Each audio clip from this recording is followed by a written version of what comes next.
Hey, what's going on, you guys? Glad you guys were able to make it with us once again. Yes, bro, code. But that bro code, man, bro. We got one here that is literally for the books.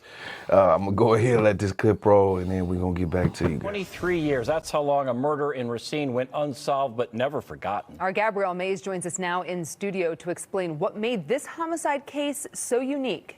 Yeah, so timing, fate, and what may seem as an endless amount of hard work. That's what I learned from the investigator who says not only was the homicide of Linda Fields his first ever cold case, it will also be his last.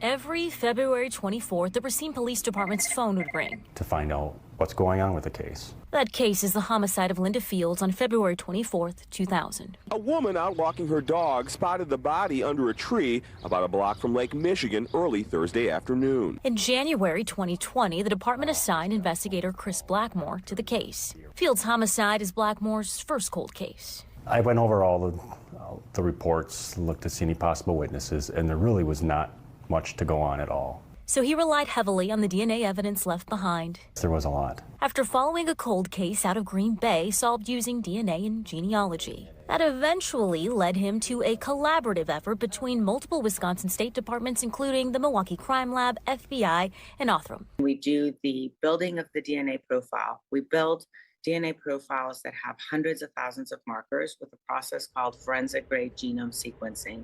Othram specializes in testing forensic DNA evidence. That information prompted the FBI and Crime Lab to link the suspect's DNA to a relative's DNA already in the state felony databank. Our suspect's going to be a dad, brother, or son, most likely, to this person's DNA that they found. Which led them to 66-year-old Lucas Alonso in January. That gave us probable cause for a warrant to get the DNA. Within the last year, Alonso moved from Alabama to Illinois and got a job in Wisconsin. He started a job in Racine on the same day I got the results back, the phone call from the lab saying it was a match. Then came the traffic stop in February. We actually collected his DNA on the traffic stop the day before the anniversary.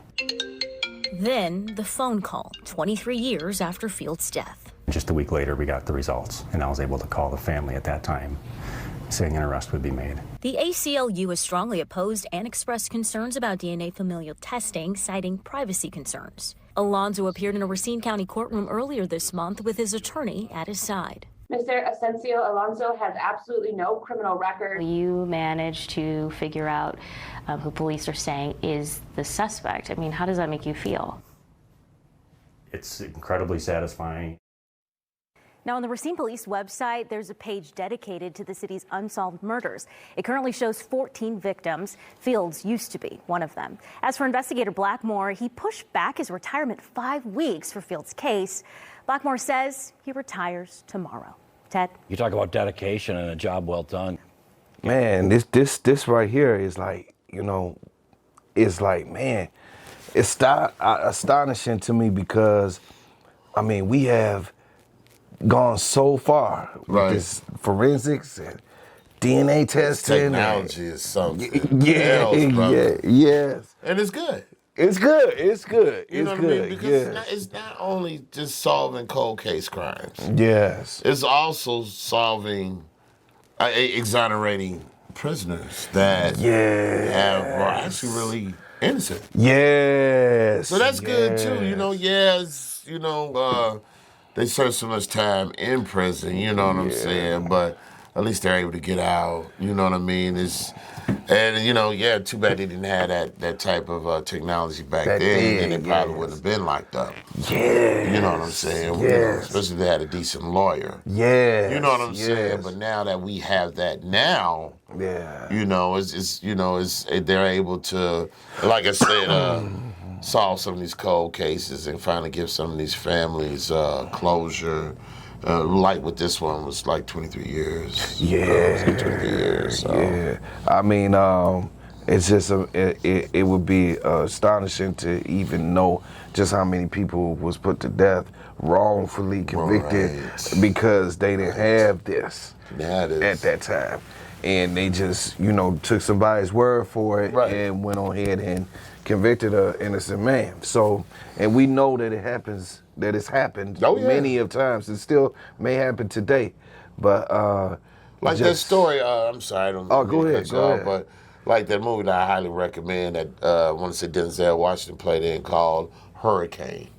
He was a fighter. in that movie. Yeah, the fighter. Yeah, Right. He was yeah. accused of crime. He actually didn't commit Right, murder. right. And I guess this was in maybe Patterson, New Jersey, or somewhere like that in Jersey. Yeah. And I guess one of the detectives or whatnot really had a hard on for Hurricane, and you know, they kind of picked that on him. And he served a lot of years behind it, but they finally got him out. You know what I mean? And, Sure enough. or whatnot. You know, I don't know. I want to say it was because of DNA or just some evidence that came to light so many years later. You know what I mean? So, but yeah, just kind of wanted to reference that movie. Yeah, because I remember that it was the young college kids that worked on His case. Yes, correct. You know, and that shows something else. It take new age to overturn this old stuff. This old stuff, right. The old lies. That, yes. You know, everything, you know, they swept up on the rug back there, you know. Right, Rosewood. And, Rosewood. Definitely.